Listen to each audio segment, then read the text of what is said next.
கங்கா, என்ன வர சொன்னீங்களா? என்னங்க அமைதியா இருக்கீங்க? என்னாச்சு?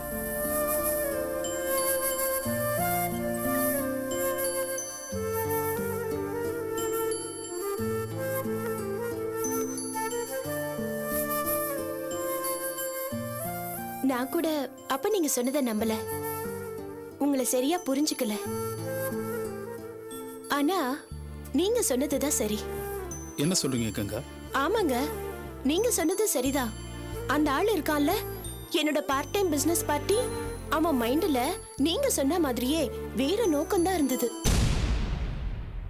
ஒரு வழியா அதை புரிஞ்சுக்கிட்டீங்களே. அவன் நேரடியாவே என்கிட்ட கேட்டான், கம்பெனி கொடுக்கறியான்னு. நேரடியா கேட்ட வரைக்கும் நல்லதா போச்சு. அது இதுன்னு மழுப்பாம நடிக்காம நேரடியாவே கேட்டுட்டான். ஆசை வேற காட்டுறான். இதுக்கு நான் ஒத்துக்கிட்டா என்ன ஒரே நாள்ல மில்லினியரா ஆக்குறானா. நான் எது கேட்டாலும் செஞ்சு தரேன்னு சொல்றான். எனக்கு குழப்பமாவும் இருக்கு, யோசனையாவும் இருக்கு. என்ன துளசி யோசிக்கிறீங்க? என்னடா இவ இப்படி இருக்காளேனா? அது இல்லைங்க, அவங்கவுங்க சுதந்திரம் அவங்கவுங்களுக்கு முக்கியம். ஆனா அது அடுத்தவங்க சுதந்திரத்தை பாதிச்சிடக்கூடாது. ரெண்டாவது, பேரம் பேசி நம்ம அதை வாங்கக்கூடாது. என்ன சொல்றீங்க துளஸ்? புரியுற மாதிரி சொல்லுங்க. புரியறதுக்கு இதுல என்னங்க இருக்கு? சரி, அதை விடுங்க. நீங்க என்ன முடிவு பண்ணிருக்கீங்க? அதான் எனக்கு ஒரே குழப்பமா இருக்கு. நீங்க குழம்புல கங்கா, ரொம்ப தெளிவா இருக்கீங்க. என்ன சொல்றீங்க? கங்கா, நீங்க எப்படின்னு எனக்கு ஓரளவு தெரியும்னு தான் நான் நினைச்சிட்டு இருக்கேன். ஆனா நீங்க அதை ஒத்துக்க மாட்டீங்க. ஏன் இப்படி சொல்றீங்க? என்ன கங்கா, அடுத்தவங்க சுதந்திரத்தை மதிக்கிற நீங்க உங்க சுதந்திரத்தை, அதுவும் இந்த விஷயத்துல பேரம் பேச மாட்டீங்க. கண்டிப்பா சொல்றேன் கங்கா, அவன் எண்ணத்துக்கு நீங்க இணங்கவே மாட்டீங்க. கங்கா, நீங்க பிறந்தது தமிழ்நாட்டுல. மேற்கொண்டு நீங்க அவனோட எண்ணத்துக்கு இணங்கி போறதா இருந்தா இப்போ இங்க வந்து இதெல்லாம் என்கிட்ட பகிர்ந்துக்க மாட்டீங்க.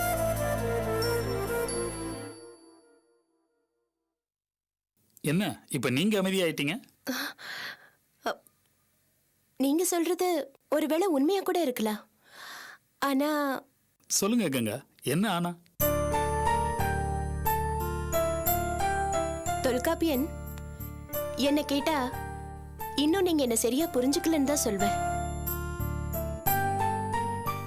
ஒருவேளை நான் அந்த ஆள் கேட்ட மாதிரி இணங்கி போனாலும் போயிடுவேன்.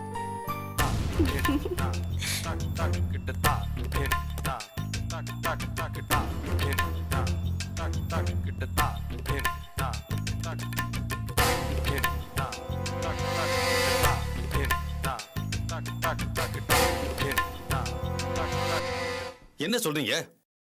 ஆமாங்க, அபிக்குன்னு ஒரு வாழ்க்கை வேணும் இல்லையா? எத்தனை நாளுக்கு தான் அவ தனியா இருப்பா? அதுக்காக இது என்னங்க புது பழக்கம்? நம்ம பரம்பரை எப்பேற்பட்ட பரம்பரை? நம்ம வீட்டு பொண்ணுங்க மான ரோசத்தோட ஊருக்குள்ள மரியாதையா வாழறவங்க. என்னங்க பேசுறீங்க நீங்க? நம்ம குடும்பத்துல யாரும் மரியாதை கேட்ற மாதிரி நடக்கல, நடக்க போறதும் இல்ல. என்ன பொண்ணுக்கு ரெண்டாவது தடவை கல்யாணம் பண்ண போறோம்னு நிக்கிறாங்களே, இது என்ன சொல்றது? நம்ம குடும்பத்துல ரெண்டு புருஷன் கட்ட பழக்கம் ஏதிரி. எனக்கு அப்பவே தெரியும். இந்த அபி தொழில் பண்ண போறேன் அது எதுன்னு அலையும் போதே நினைச்சேன். இது அடங்காத பொண்ணு கடைசியில இப்படித்தான் வந்து முடியும்னு. என்ன பைத்தியக்காரதனமா பேசுறீங்க? கட்டினவன் சரியில்லை, சட்டப்படி விவாகரத்து வாங்கிட்டு வேற ஒரு நல்ல பையனை கல்யாணம் பண்ணிக்கிறதுல என்ன தப்பு இருக்கு? இது சகஜம் தானே? எந்த காலத்துல இருக்கீங்க நீங்க? அடேங்க அப்பா, புரட்சிகரமா பேசுறீங்களாக்கோ? நான் பார்க்காத புரட்சியா? எத்தனை பேரை பார்த்திருப்பேன். இதை போல நான் நினைச்சிருந்தா என் பொண்ணு சுமதிக்கு ரெண்டா கல்யாணம் பண்ணி வச்சுக்க மாட்டேனா? எல்லாத்துக்கும் கௌரவம் இருக்குடி, மாடனும் ஒண்ணு வேணும். பொம்பளைங்களை படிக்க வச்சாலே இப்படித்தான். வாயை மூடுங்க, புரியாம பேசாதீங்க. கட்டிக்கிட்டு ஆம்பளை ஒழுங்கா இருந்தா அபியே விவாகரத்து பண்ண போறா, இன்னொரு ஆம்பளைய கல்யாணம் பண்ணிக்க போறா. ஆம்பளைங்க தான் எல்லாத்துக்குமே காரணம். என்னடி ரொம்ப பேசாத. நீங்க பேசுறப்போ நானும் பேசதான் செய்வேன். அபியை பத்தி தப்பா பேசுறதுக்கு யாருக்கும் அருகதை கிடையாது. அவ இன்னொரு கல்யாணம் பண்ணிக்கிட்டு தான் ஆகணும். பொம்பளைங்களை பத்தி வாய்க்கு வந்தபடி பேசுறீங்களே. 4 பிள்ளைங்களோட அக்காவை பரிதவிக்க விட்டுட்டு போனாரு உங்க அண்ணன். அதுக்கப்புறம் இவங்க வேற துணையா தேடிக்கிட்டாங்க. கஷ்டப்பட்டு பிள்ளைங்களை வளர்த்து ஆளாக்கல. அது அந்த காலம். இப்போ காலம் மாறி போச்சு. காலம் பூரா தண்டனை அனுபவிக்கணுங்கிற அவசியம் எந்த பொம்பளைங்களுக்கும் கிடையாது. என்னடி பேச்சு நீண்டுகிட்டே போகுது? என்ன எலெக்ஷன் நிக்க போறியா? உங்ககிட்ட எவ்வளவு பேசுவாளா? இதுக்கு மேல ஒரு சாரதா நீ கொஞ்சம் சும்மா இருமா. இது பாருங்க, அபியோட வாழ்க்கை பாலைவனம் ஆயிடக்கூடாதுன்னு தான் நாங்க எல்லாம் நினைக்கிறோம். அதனாலதான் இப்படி ஒரு ஏற்பாடு. நம்ம குடும்பத்துல உங்களை முன்ன வச்சுதான் நாங்க எதையும் செய்யறோம். தயவு செஞ்சு மறுக்காம நீங்க வந்து இந்த நிச்சயதார்த்தத்தை நடத்தி தரணும். அவர் வரலன்னா என்னக்கா? நான் கண்டிப்பா வரேன். இல்ல சாரதா தம்பி, கொஞ்சம் பெரிய மனசு பண்ணுங்க. உங்களுக்காக நாங்க காத்துக்கிட்டு இருப்போம். நான் வரேன் சாரதா. அக்கா இருங்க, சாப்பிட்டு போலாம். இல்ல சாரதா, நான் கோயிலுக்கு போனோம். அபிக்காக அர்ச்சனை பண்ணணும். அர்ச்சனை பண்றீங்களா? நானும் வரேன், ஒரு நிமிஷம் இருங்க.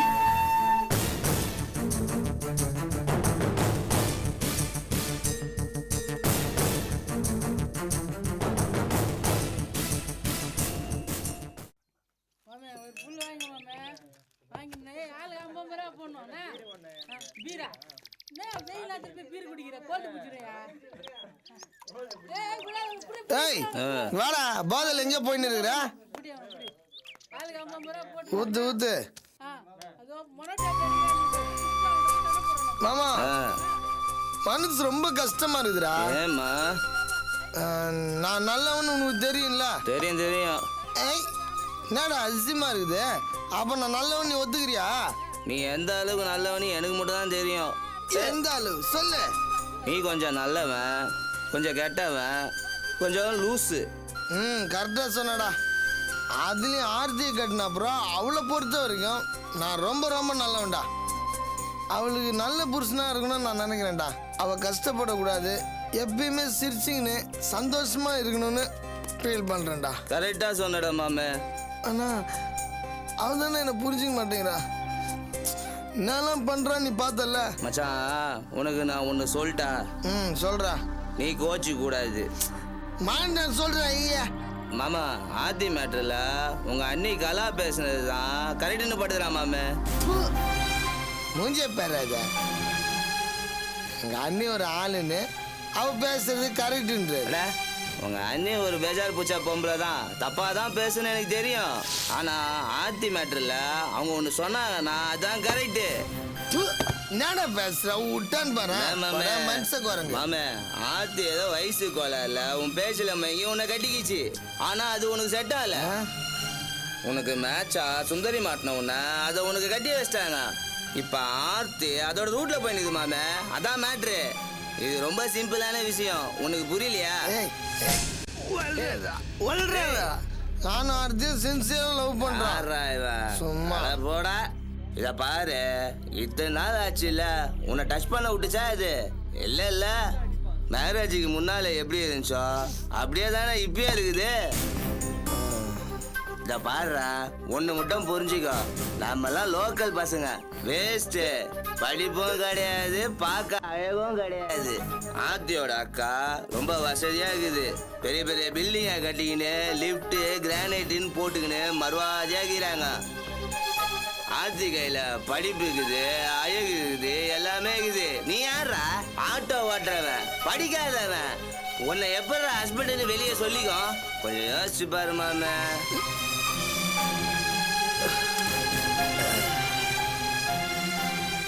என்னடா என்ன சொல்ற? இதெல்லாம் பிராக்டிகல் மாமே, பிராக்டிகல். எங்க தெருவுல ஒரு பையன் உன்ன மாதிரி தான் ஒரு சேட்டு பொண்ணுக்கு நூல் விட்டான். அது செட் ஆயிடுச்சு. மேட்ரு கனாலம் வரைக்கும் போயிடுச்சு. 2 பேரும் ரிஜிஸ்டர் மேரேஜ் பண்ணிக்கினாங்க. கட்சியில என்ன ஆச்சு தெரியுமா? இவங்க கல்யாணமும் பண்ணிக்கின்னு புருஷன் பொண்டாட்டியா ஒரு வாரம் வாழ்ந்ததுக்கு அப்புறம் பொண்ணோட அப்பங்காரன் அவங்கள புடிச்சிட்டான். பொண்ணுகிட்ட பேசினான். அவரு ரொம்ப பணக்கார ஏத்துல கனாலம் பண்ணி தரேன்னு சொன்னான். இந்த பொண்ணு சரின்னு சொல்லிடுச்சு. அம்பொண்ணு நம்ம ஆளை விட்டுட்டு போய் ஒரு பணக்காரனை கட்டிக்கிச்சு. நம்ம ஆளு என்னாச்சு தெரியுமா? சூசைட் பண்ணிக்கிறான் மாமே. நம்ம உலகம் வேற, அவங்க உலகம் வேற. ஏதோ டைம் ஆத்தி கொஞ்ச நாள் உன் கூட வந்து இருந்துச்சு. அது மனசுல தோணிக்குது, இது தப்பான முடிவு, இது நமக்கு தேவைப்படாதுன்னு. பச்சை பொண்ணு இல்லையா, பக்குவமா ஒதுங்கிச்சு. இதுதான் உண்மை, புரிஞ்சுக்கோ மாமே.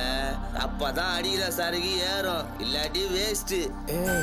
நீ சொல்றதா நிஜமா குரு? எழுதி வச்சுக்கோ மாமே. நீ எண்ணெய் ஆத்தி தண்ணி மிக்ஸ் ஆவே ஆகாது. இதே சுந்தரியும் நீயும் சோடாவும் சரகு மாதிரி ஈஸியா மிக்ஸ் ஆயிருவீங்க. ஆனா ஆர்த்தி அது வேற, நீ வேற. அது வழி வேற, உன் ரூட்டு வேற. நல்லா யோசிச்சு பாரு மாமே, உனக்கே புரியும்.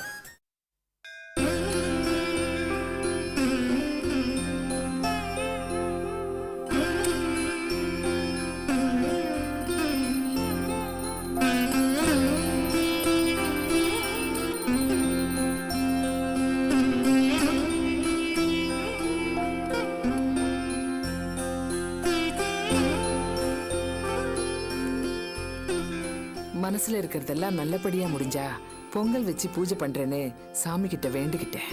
அக்கா எல்லாம் நல்லபடியா நடக்கும். நீங்க வேணா பாருங்க, அபிக்கு கண்டிப்பா நல்ல வாழ்க்கை தான் அமைய போகுது. அதை மட்டும் நல்லபடியா முடிஞ்சா எனக்கு வேற எதுவுமே வேண்டாம். வாங்க.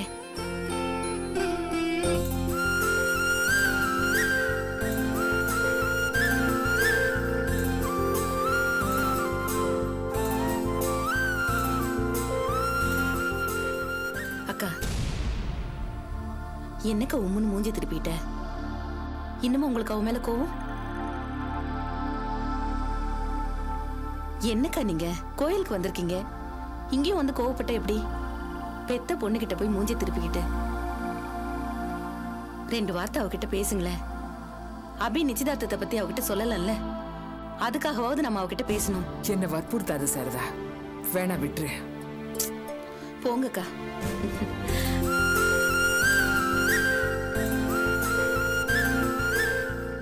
ஆர்த்தி சித்தி நல்லா இருக்கியா? நல்லா இருக்கேன். ஆர்த்தி உங்ககிட்ட ஒரு முக்கியமான விஷயம் சொல்லணும். என்ன?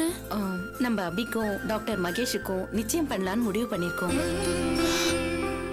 நிஜமாவா சித்தி? ஆமா, நாளைக்கு நிச்சயதார்த்தம். அபியும் அதுக்கு சம்மதிச்சிட்டா. ரொம்ப சந்தோஷமா இருக்கு சித்தி. நீ கண்டிப்பா வந்துரு. காலையில சீக்கிரமா வந்துரு, நிறைய வேலை இருக்கு.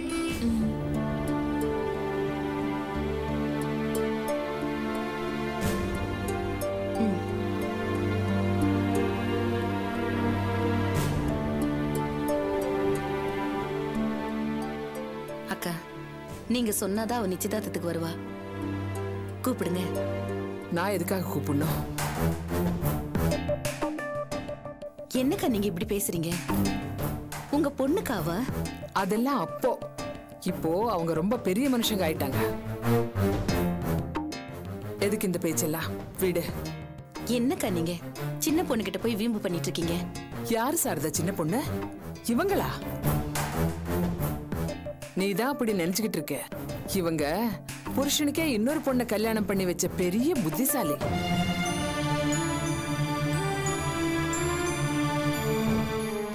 அக்கா நடந்ததெல்லாம் இப்ப பேசி என்னக்கா ஆக போகுது? மறந்துருங்க. மறக்கிற விஷயமா அவ பண்ணிருக்கா? சரி, எவ்வளவு பெரிய தப்பு பண்ணிருந்தாலும் நீங்க தானே அவளை மன்னிக்கணும்.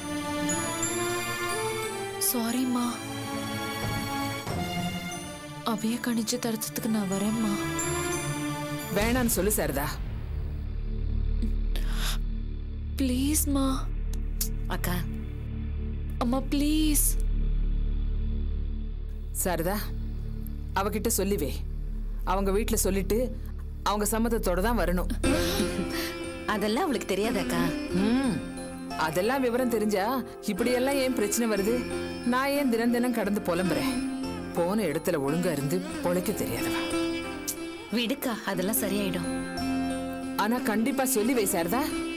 அவங்க வீட்டுல சொல்லிட்டு அவங்க சம்மதத்தோட தான் வரணும். சரி ஆர்த்தி, நீ உங்க வீட்டுல சொல்லிட்டு நாளைக்கு நல்லபடியா வந்து சேரு. என்ன? வா.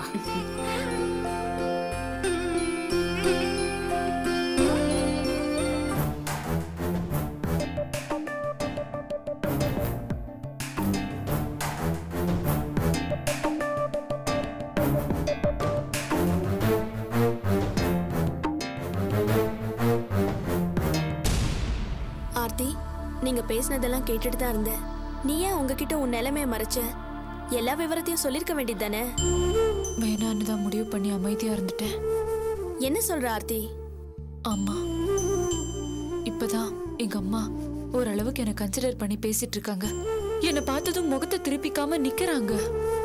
சித்தியை கூட என் கூட பேச அலோவ் பண்றாங்க. அதுக்கெல்லாம் மேல அபிய கணிச்சு தரத்துக்கு நாளைக்கு என்ன வர சொல்லிருக்காங்க. இந்த சூழ்நிலையில போய் இப்ப நான் இருக்கிற நிலைமைய சொன்னேன்னா வேற வேணையே வேண்டாம். இப்ப எனக்கு இருக்கிற எண்ணம் எல்லாம் அபியக்காவோட கல்யாணம் நல்லபடியா நடந்து முடியணும். அது மட்டும் நடந்துட்டா எங்க வீட்ல எல்லா பிரச்சனையும் சரியாயிடும். சரி வாங்க.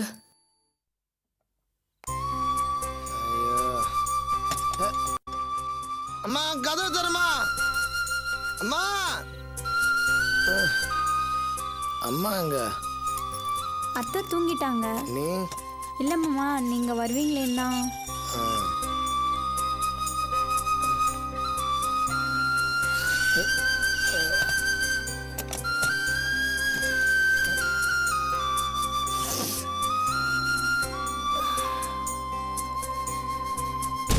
மாமா கை கழுவிட்டு சாப்பிட வாங்க.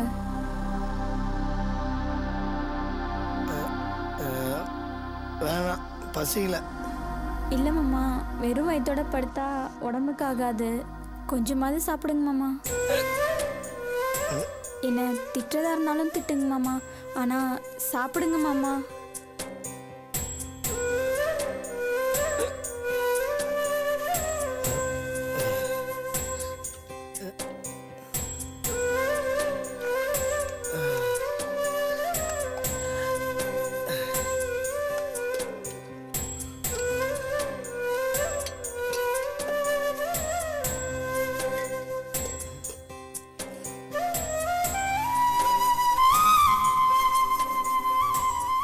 நீ என்ன ஆத்தி தண்ணி மிக்ஸ் ஆகவே ஆகாது.